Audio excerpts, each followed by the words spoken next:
आप मार्केट से घर आ रहे हैं, आधे रास्ते में पैर में ऐसी क्रैम्प आती है जिससे आपको रुक जाना पड़ता है। 2 मिनट बाद ठीक हो जाते हैं। आप सोचते हैं ज्यादा चल लिया, लेकिन मैं आपको बताता हूँ ये थकान नहीं है, ये आपका बॉडी एक एसओएस सिग्नल भेज रहा है। और अगर आपने इसे थकान समझा तो आप उस विंडो को मिस कर रहे हैं जिसमें ये कम्प्लीटली ट्रीटेबल था। इन रियलिटी हमारे पास आते हैं लोग 55-60 साल के और कहते हैं डॉक्टर घुटने में दर्द है, आर्थराइटिस है, और मैं उनका स्कैन करता हूँ। वेल, आर्थराइटिस नहीं होती है। इन मेनी केसेस उनकी पैर के आर्टरीज 80% 90% बंद होती है और उन्हें पता भी नहीं होता।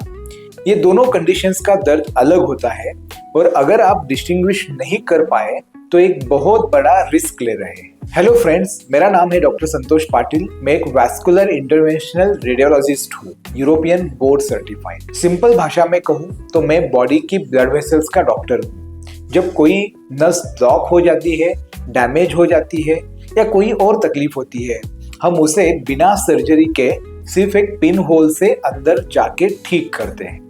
आज मैं आपके साथ एक ऐसी कंडीशंस के बारे में बात करना चाहता हूँ जो बहुत धीरे धीरे खामोशी से बढ़ती है। पेरिफेरल आर्टेरियल डिसीज, यानी शॉर्ट फॉर्म है PAD। सोचो आपके आर्टरीज एक हाईवे की तरह है जो fresh oxygen rich blood heart से लेग्स तक पहुंचाती है।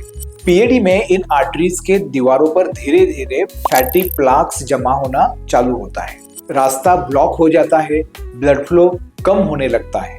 जब लेग्स की मसल्स को काम करने के लिए पूरी ऑक्सीजन नहीं मिलती है, वो अपना प्रोटेस्ट दर्द के जरिए जाहिर करती है।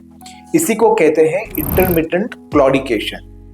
कुछ कदम चलते हैं, काफ में दर्द होता है, रुकने पर थोड़ा ठीक होता है, फिर से चलते हैं, फिर से दर्द होता है। जैसे जैसे तकलीफ बढ़ती है, दर्द आराम करते वक्त भी आने लगता है। पाँव ठंडा सूना सूना लगता है, छोटी सी चोट भी ठीक नहीं होती है। और अगर इस वक्त ध्यान नहीं दिया तो ये आर्टरीज कंप्लीटली ब्लॉक हो जाती है, जिसे हम एक्यूट लिम्ब इस्कीमिया कहते हैं। एक तरह का ये लेग अटैक होता है, बिल्कुल वैसे जैसे हार्ट अटैक होता है, बस यहाँ निशाना आपकी लेग्स होती है।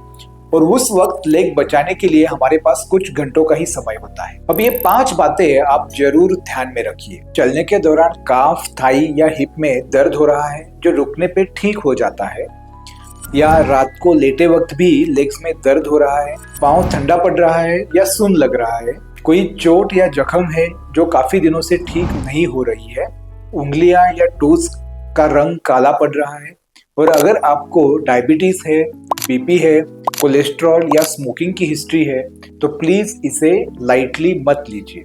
ये सब मिलके रिस्क काफी बढ़ा देते हैं। आज हम इंटरवेंशनल रेडियोलॉजी के जरिए PAD का इलाज करते हैं बिना किसी बड़ी सर्जरी के, सिर्फ 1 या 2 मिलीमीटर की पिन होल एंट्री से। उस पिन होल से एक पतली कैथेटर ब्लॉकेज तक पहुंचाते हैं, आर्टरी को बलून या स्टेंट से खोला जाता है या प्लाक सीधा हटा दिया जाता है।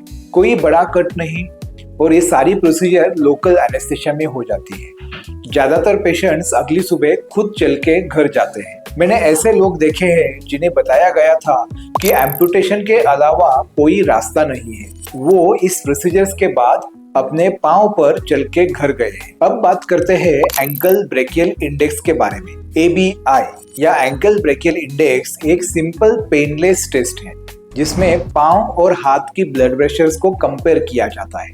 अगर आर्टरीज में ब्लॉकेज है तो ये पांव की रीडिंग काफी कम हो जाती है, और यही फर्क डॉक्टर को सब कुछ बता देता है। कोई इंजेक्शन नहीं, कोई रेडिएशन नहीं, सिर्फ कुछ मिनट्स में ये हमें पता चलता है। जितना जल्दी हमें ये पता चले उतना बेहतर रहता है। सो फ्रेंड्स, एक जरूरी बात कहना चाहता हूँ, प्लीज गैंग्रीन या कोई बड़ी तकलीफ का इंतजार मत करो। मैं जानता हूँ लोग बिजी होते हैं, लेकिन ये एक बार का थोड़ा सा वक्त आपकी या आपके किसी अपने की लेग बचा सकता है। अगर आपके घर में कोई है जिसे डायबिटीज है, ब्लड प्रेशर है, या जो 50 साल से बड़े हैं, उनसे एक बार जरूर ये बात कीजिए। ये वीडियो किसी ऐसे इंसान को शेयर कीजिए जिससे ये जानना चाहिए। Thank you. अपना ख्याल रखिए।